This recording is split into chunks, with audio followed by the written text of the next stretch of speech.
குலதெய்வம் தெரியாதவங்க என்ன சார் பண்றது? தொடர்ந்து 7 வருடங்களாக எந்த தெய்வத்தை வழிபாடு வச்சுக்கிறீங்களோ அந்த தெய்வத்தினுடைய கோபுரம் நிழல் எங்கே விழுகுதோ அங்கே ஒரு கைப்பிடி மண் எடுக்கலாம். குலதெய்வத்து கோயிலுடைய கோபுர நிழல் விழுகிற இடத்துல மண் எடுக்கிறதா இருந்தாலும் சரி, அல்லது இஷ்ட தெய்வத்து கோயிலுடைய அந்த கோபுர நிழல் விழுகிற இடத்துல மண் எடுக்கிறதா இருந்தாலும் சரி, இன்னைக்கு பெரும்பாலான கோயில்களில் நாகரிகம் அப்படிங்கிற விஷயம் வளர்ந்து வந்திருக்கிறதுனால நிறைய இடத்துல மண் இருக்கிறதில்ல. அந்த குலதெய்வத்துடைய காம்பவுண்ட் இருக்கும்.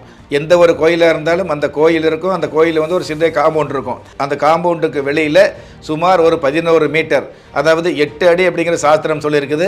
நீங்கள் 12 அடி அல்லது 21 அடிக்குள்ளே நீங்கள் மண் எடுக்கலாம், ஒரு கைப்பிடி மண். பூஜை அறையில் 27 நாட்கள் தொடர்ந்து பூஜை பண்ணி 27 நாட்கள் கழித்து அந்த அரசைகளை அந்த மண் எல்லாமே ஒரு மஞ்சள் துணியில் முடிஞ்சு குலதெய்வத்து கோயிலுக்கு மறுபடியும் தரிசனம் பண்ண வரும்பொழுது வழியில் இருக்கக்கூடிய நீர் நிலைகளில் போட்டு விடலாம்.